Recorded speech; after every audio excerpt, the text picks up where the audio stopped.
Okay, I'm live, I think.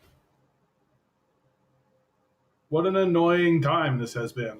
What an absolute annoying time this has been. Holy cow. Knox the goat, hello. Jeez Louise, dude. Like, jeez, just friggin'. I would like to punch something at the moment. I am angry, angry, angry. You know what makes me really angry? Is that they could have just done nothing. Like, that is often the case when it comes to like all of these dumb updates and all these stupid little things. Oh God, what a pain.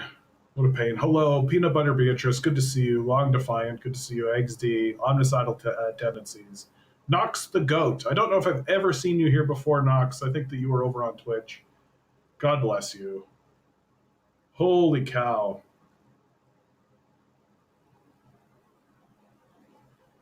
Yeah, they keep changing the loadout of it. They're I am of the opinion that they are on purpose trying to price everybody out of being able to communicate. That one of the solutions they have for everybody being on TikTok and everybody being able to use the internet and everybody having access to this computing is to just make the computing so expensive and to break it so efficiently and effectively that only people who have a certain amount of wealth and money can participate in the communication network anymore. And so that means that if you're like a poor communist, right, who doesn't have a whole lot of spending money and who refuses to participate in a genocidal system that's destroying you and everybody else you love, well, you're not going to be able to participate in the system because we're going to update it to break the stuff you have. And then we're going to make it so that if you want to get access to RAM, if you want to get access to graphics cards, well, you better have $10,000. Bezos has been saying that for the last 5 years, has he? Has he been as open as that? Where he's just like, yeah, we're just going to price everybody out of it. What a great system, eh? Like, what a great system full of smart, intelligent people who are actually trying to have a positive impact on society and life. What a wonderful place to be. What a wonderful place. Dude, there's like not an insignificant part of me that is like part of the trade deal that Mark Carney has made with the Chinese has been to make it so that Canadian citizens don't need visas to visit China any longer. And there really is just a piece of me that's just like, it's time to get the fuck out of here. Like, it's just time to get the fuck out of this fascist country and full of these fascist people. Like, the it's one thing to understand intellectually, right? It's one thing to understand mentally that fascism is extremely popular in your country.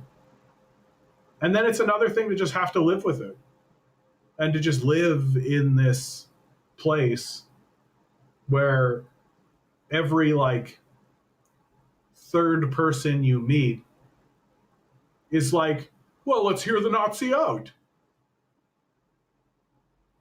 Well, you know, we've got to make sure that there's a compromise between people who want to stop a genocide and people who think that genocide is bad. There's got to be a compromise. Like, the reason why things are the way they are is because we are losers. Because we're a society of just dim-witted morons and Nazis who just like it this way, right? We're fine with it. We've created this system of thought, if you want to call it thought, where we have justified the destruction of like the Palestinians and the destruction of everything based on just like a very clear, like, we're strong, you're weak. That's it. Like, we're big, you're small. We win. So get out of our way and do what we say. And that's really it.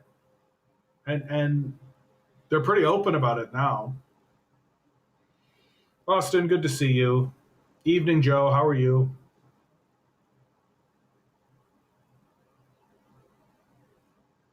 Yeah, I, for one, can't wait for Canada to be the 51st and Greenland the 52nd states. Yeah. Like, Mark Carney has made a pretty, I don't know if the word shocking is correct, but like, it is, it's going to reverberate throughout NATO. It's going to reverberate throughout the alliances and the agreements. And what Canada has been doing very recently is essentially turning its back on America and saying outright and explicitly that what America has been doing for a long time has been out of step uh, uh, with what quote unquote Western values are. Although I would argue that the United States is perfectly emblematic of what Western values actually are. Yeah, I'm coping. Thanks. Yeah. Yeah, I mean, for me, it's just like I have no intention of participating in this.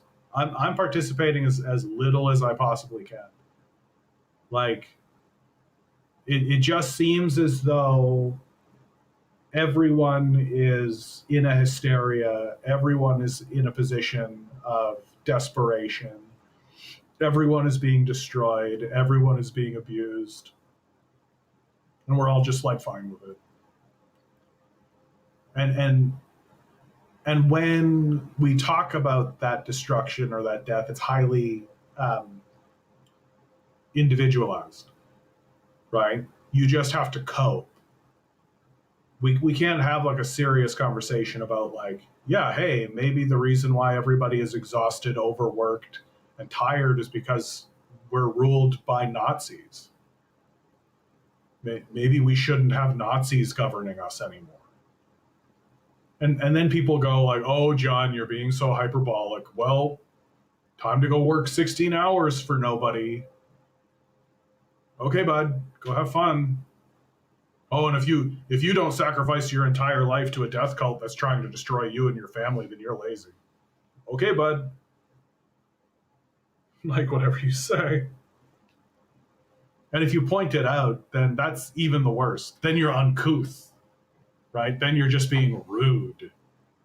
As if we owe any politeness whatsoever to these psychopaths that are doing everything they can to kill us. XD writes, Carney in his speech reminds us that the ruling class always knew full well that this was wrong, but they went along with it. Yeah, because they're cowards. They have no spines, right? Like, they're fine with pedophiles. They're fine with rapists. They're fine with that. It doesn't bother them, right? It doesn't make them lose any sleep at all. Like what they care about is wealth and power for themselves, full stop. And like we're seeing the natural consequences of this all happen, which is just a slow, steady decline followed by collapse.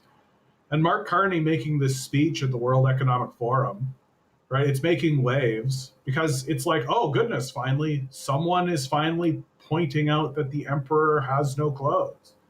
And that, like, yeah, like the United States is acting like a crazy person.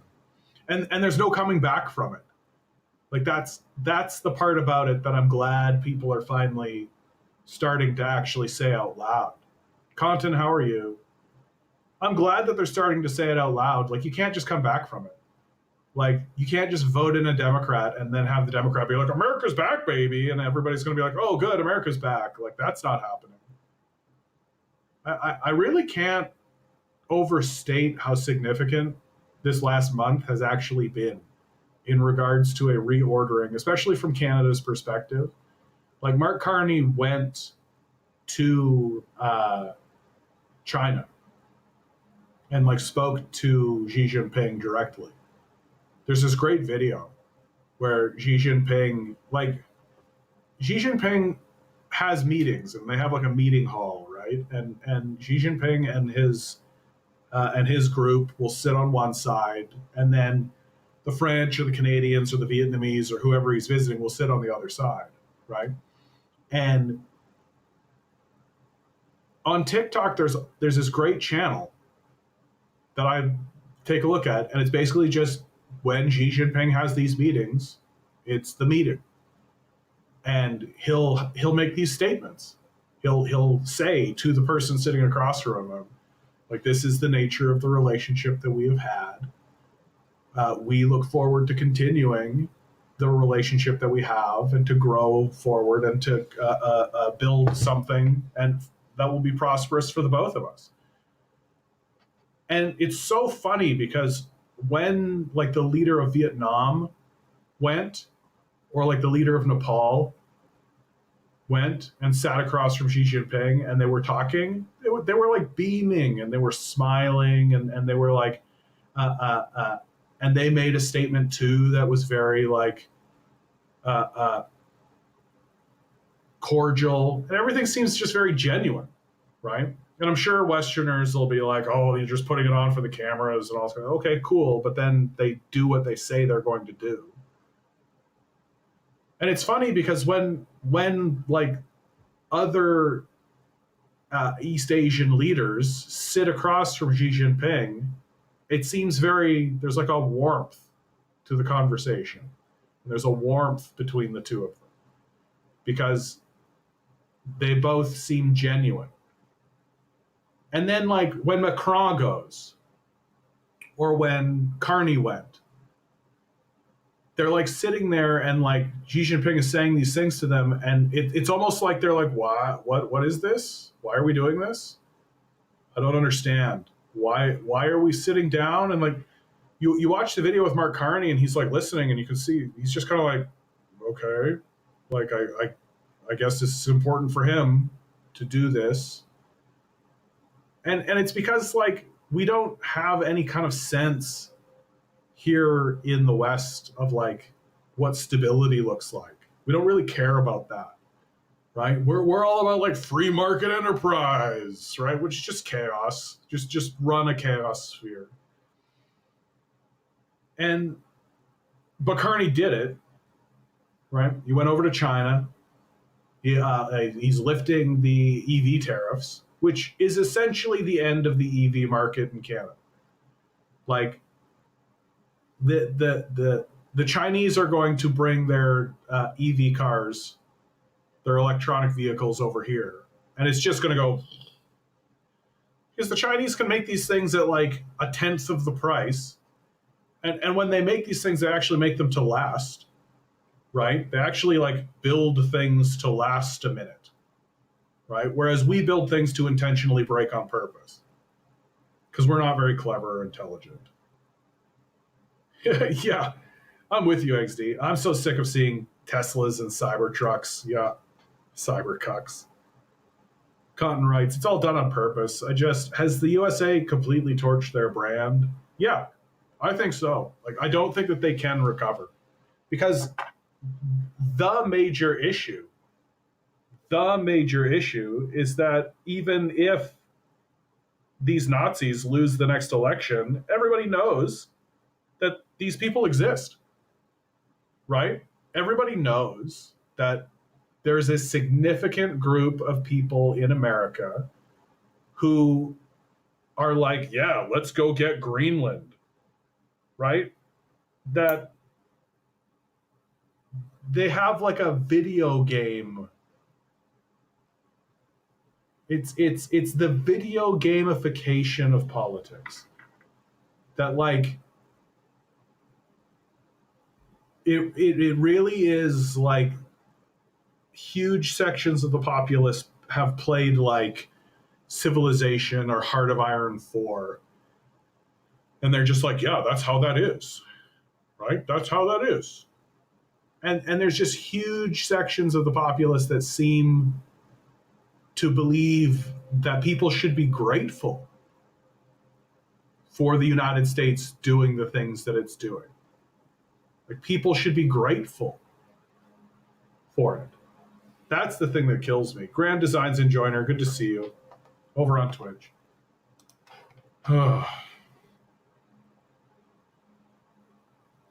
Knox says Stephen Miller and Marco Rubio play risk, and that determines foreign policy. I mean, Stephen Miller is a Nazi, like just like a pretty much like if 1+1 = 2, then Stephen Miller is a Nazi, and he's explicitly stated, he's gone on television and been like, might makes right, and we are big and you are small, and so that's we're going to do what we want to do because what are you going to do about it?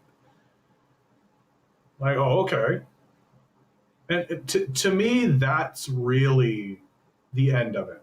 Like, that's really the end of it. And then the Western powers, Canada and Europe, have been willing to kind of go along with it. And I've been saying it for years, right? The relationship between Canada and America is essentially, at least they're not fighting us, right? That we're just going to go along with what's going on because America is blowing up Iraq or blowing up Somalia or some African nation, right? Well, finally, somebody turned and took a look at us. And then not only took a look at Canada, but also took a look at Greenland, right? And the Greenland one, the Canada one makes sense. Like, if you ask me, like there's a type of logic, there's a type of rationality to the American president being like, yeah, Canada should just be part of America, right? Greenland is just as stupid as it gets. America's getting everything it wants out of Greenland. It doesn't need to own Greenland to do what it wants. Like, that's what's crazy.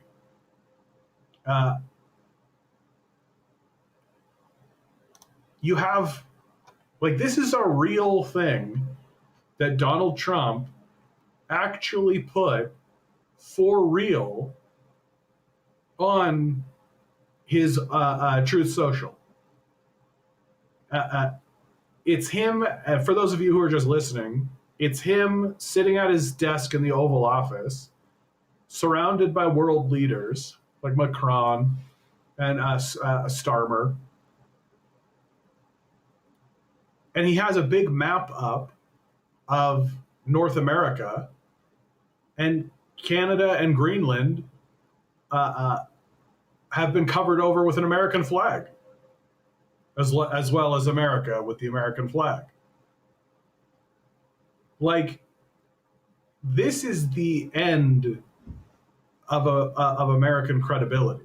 Like, this picture alone, this picture by itself, is the end of America's credibility in the world. That this is like a threat. This is a threat of violence that essentially says, hey, the things that we've been doing in Israel and Africa and the Middle East and Southeast Asia, we're completely going to do here. And we're completely fine with it. We're definitely going to bring it down on you. Absolutely. Like, and now you have Mark Carney and world leaders responding to it, and finally getting to the point where they're like, we can't actually negotiate with this. This isn't actually sane or rational, and in fact, it's quite destabilizing. And all it looks like is an empire that's in decline. And it looks like a society that's abandoning itself. Knox, yeah, he doesn't like that Greenland is 85% Inuit, not enough white people. Look, the Greenland thing is real simple, right? These psychopaths, like, they know that climate change is real and they know that it's coming, right? They know that significant changes are going to happen to, like, the water flows. They know that the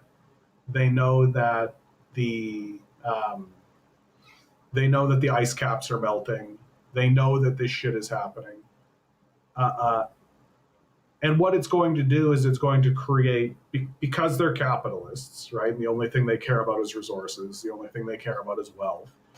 It's going to create a gold rush in the Arctic, right? And that's the reason they want to take over Greenland, so that they can have this like big military foothold in the Arctic that opposes the Russians while being somewhat isolated from Russia. Like Alaska isn't isolated from Russia. Alaska is very much on the front line of Russia. But the thing that's so stupid about it, the thing that's so childishly ridiculous, is that uh, uh, they could do all of that anyway. Like Denmark isn't going to say no to America. Denmark isn't going to suddenly be like, "Oh, you want to move some ships near Greenland?" No.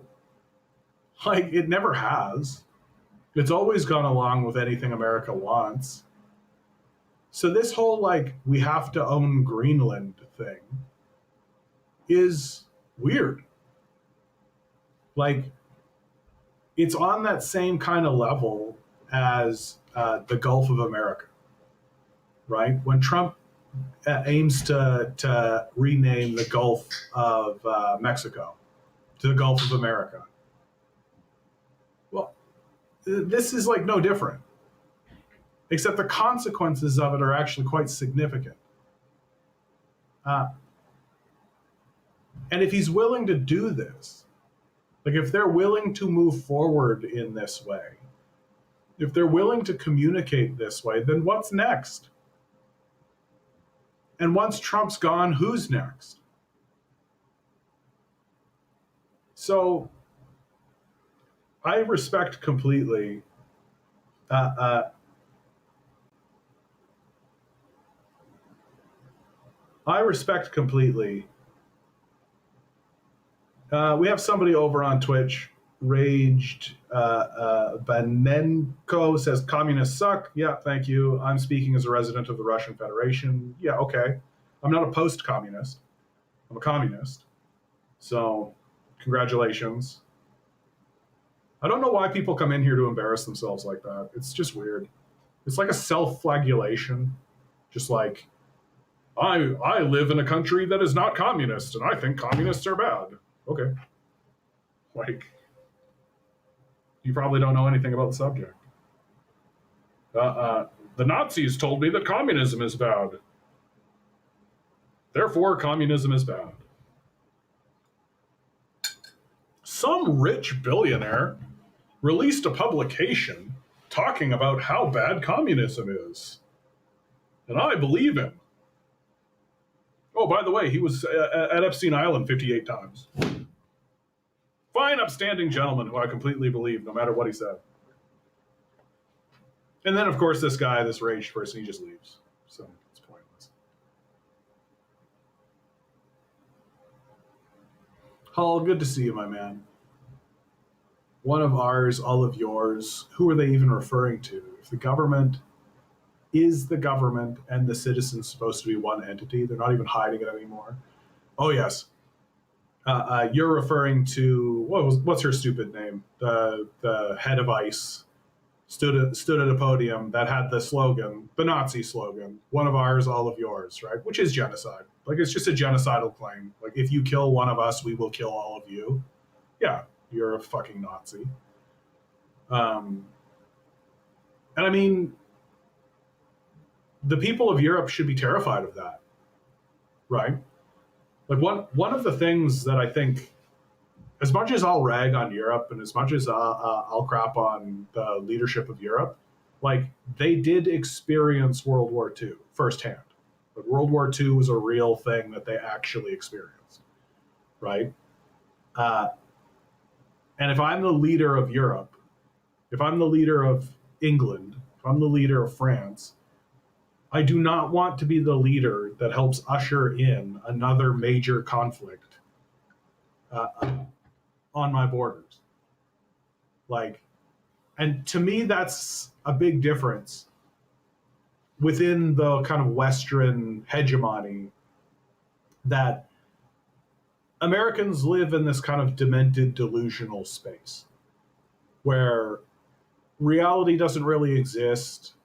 You don't need to know anything about history. You don't need to know anything about what is going on at all. All that really matters is whatever narrative you want to tell yourself so that you can feel good about yourself. Right? There's no serious interest in something called reality. But I think people in Europe don't feel that way. Like I think that you can get away with that to a certain degree, right? People will tolerate that to a degree, but eventually there is a moment where it's like, yeah, no, like reality exists, and I don't want it to come over here. Like I don't want my city to get bombed out. Thanks. Whereas Americans are like kind of gung ho for it. I think Americans are sort of looking forward to having a civil war, right? Because it's this video gamification, right? It's this like Call of Duty. Like the number one most popular video game in the world is not Stardew Valley, right? It's Call of Duty. And I think that there are a lot of people who play games like Call of Duty and are like, oh man, it'd be so cool if this was like a real conflict, you know? I'd be so good at it. Because I have like minor Twitch skills in a game. We just don't have like an actual grip on what it is they're even saying out loud.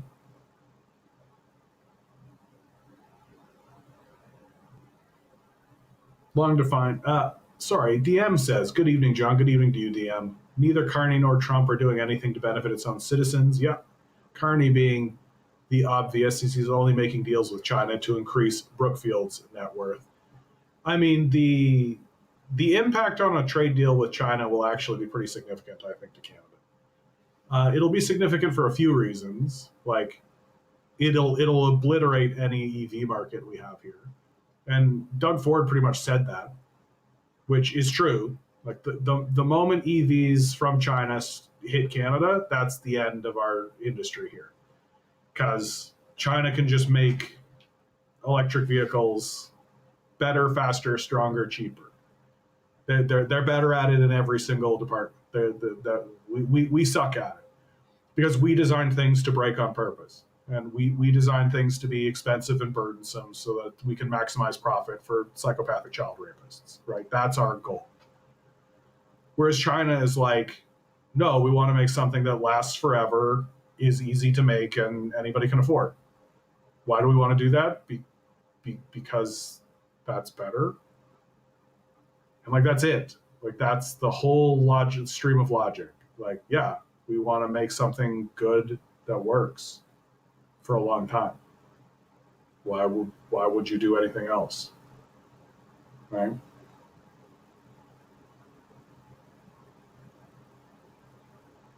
And so there's going to be entire industries like it is going to like suddenly you're just going to be like, oh shit, there's like all of this Chinese stuff. Like you think that we have like Chinese stuff here now? You just wait. You just wait, man. And who knows? Maybe it'll be good. Like maybe finally we'll get some leadership that's like, maybe we should, fund some infrastructure. Maybe we should actually like put money into a transit system. Maybe we should actually bolster the social safety net. Maybe we should actually try to lower prices. Maybe we should actually do something about our housing market. Maybe we should, well, probably not. Right. Long Defiant writes, been saying for years that three Americas need to economically band together to raise a counterpower to China. I would prefer trade and development, but with Trump, it'll be 100% extraction. Yeah. The West has abandoned the concept of trade and development. Like, that's not what's happening. Like, development, we stopped developing in the 80s. Like we stopped building and doing anything serious like decades and decades and decades ago. And quite the opposite.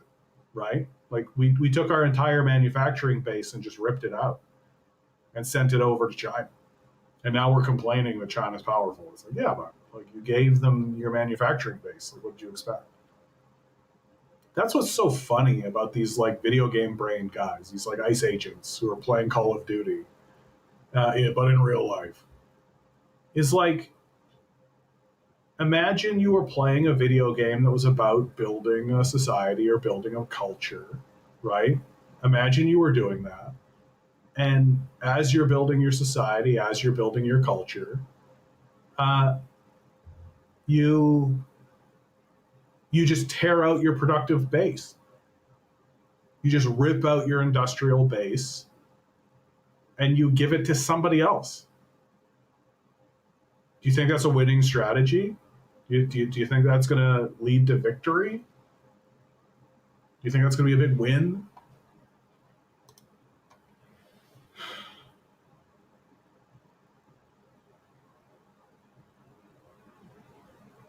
Dorflex. Don't know if I've ever seen you here before, Dorflex. Europe and Canada are clearly more tightly aligned with China. Yeah, I mean, they have to be. The USA has the correct suspicion and assertive attitude towards China with the increase of Russo-Sino activity in the region. America's sovereignty should expand its spheres to its regions. What regions would those be? Canada is already an independent region. Greenland should also be an independent region, free from the influences. Yeah, like the United States just needs to calm the fuck down and look inward and start saying to itself like, hey man, like maybe we should actually like develop and like build infrastructure and actually have like a stable society. Like maybe that would be a good idea. What we're looking at now is straight up just like the consequences of turning your society into like a casino, essentially, into just like gangsterism and talk show hosts. Like Donald Trump's big claim to fame is that he ran a game show. Like, come on. Paradise ACC. Don't know if I've ever seen you here before, bud. Hope you're doing well. Good to see you, Baldy. Oh, don't worry, Baldy's. You're always so sweet. You're like, I'm sorry I'm late for the stream, dude. It was hard to get the stream off the ground today. It was really tough. There's a lot of technical difficulties. Yeah, the USA is no longer a republic. The people are no longer in charge. Grand Design Enjoyer asks over on Twitch, would you support Alberta's secession movement? I mean, I think an Alberta secession movement is essentially the same as every single attempt by the United States to tear a country apart internally, right? That it's the same exact narrative as a separatist movement in Taiwan, right? Oh, the Americans are funding a separatist movement in your country so that that section of the country will peel off for the benefit of America. And it always ends up sparking a war. So I'm not a fan of it. I don't think it's a good idea. I think it's going to happen because, again, the people of the West are pretty stupid. Like, this is one thing. This is the hardest pill to swallow, guys. Like this is the toughest pill to swallow. The reason why these things are happening is because the people of the country want it to happen. That we are not standing up and saying, hold on. Our leaders went to Jeffrey Epstein's island. There's literally a pedophile cult at the top of all of this. Why are we abandoning ourselves? Why are we using our taxes for this? Why are we doing that? Like, we as a people could just go and surround the halls of power, like literally. Like we could just walk up to the Parliament building and just surround it and just be like, "This is over, man. We're not going to tolerate this anymore." Right? But we don't. And why don't we? Because we want this. We want this to be this way. We want the country to dissolve. We want to destroy ourselves. We want America to fall. We want Canada to fall. It's very, very, very, very, very straightforward in my view. That the majority position is that I don't really care. Right? That's the majority view. It's like, it doesn't matter to me at all. If Alberta is part of Canada, Alberta is part of America, Alberta is independent, whatever. Like, no, none of that matters. And it's going to take like generations. It's going to take decades and decades of like really, really difficult times before people in Canada and the United States start to go, yeah, maybe we should actually like try to build a civilization, right? Like maybe we should actually like give a shit about anything. But we're not going to do that.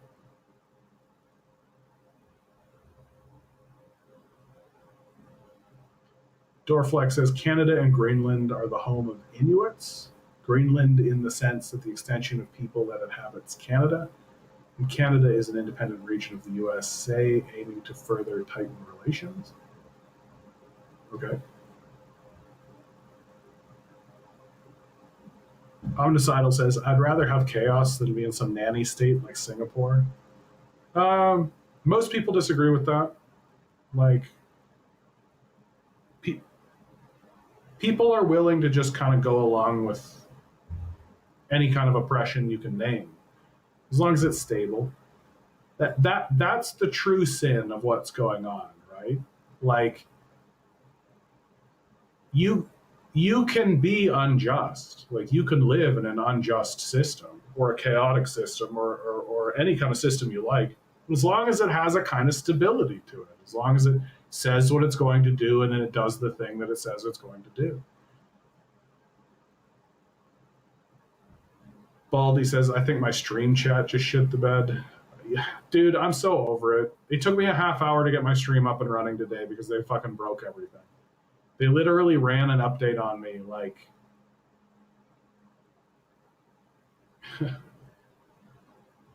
Dorflex, what's your position here? Trump has extensively hesitated to unify the greater American nation. That's really gross. Like that's a really gross perspective, right? Like Canada is a sovereign nation with its own history. We are a people who consider ourselves distinct and independent from America. For 4 decades, we've been enjoying positive relations, as we would describe it. And this moment with Donald Trump and these fucking MAGA losers calling Canada the 51st state, threatening annexation, funding secession movements in Alberta. Like, it's gross. Super gross. Yeah, Peanut Butter Beatrice, as long as the football games are on schedule, no one will be moved to do anything. Yeah. And like, it's just like, it's embarrassing, right? You have all of these like faux alpha males, right? Like all these guys walking around being like, yeah, you got to be tough, you got to be alpha male, right? We need the Second Amendment because to protect ourselves from a tyrannical government. It's like, you guys are just an embarrassing group of clowns. Like, just as unserious as it gets.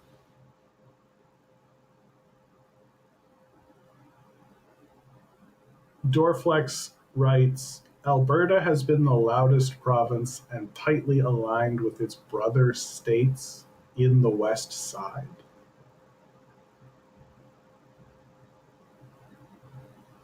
Yeah, I'm just not sure what you're stating, Dorflex. Like, what's your position? How are you?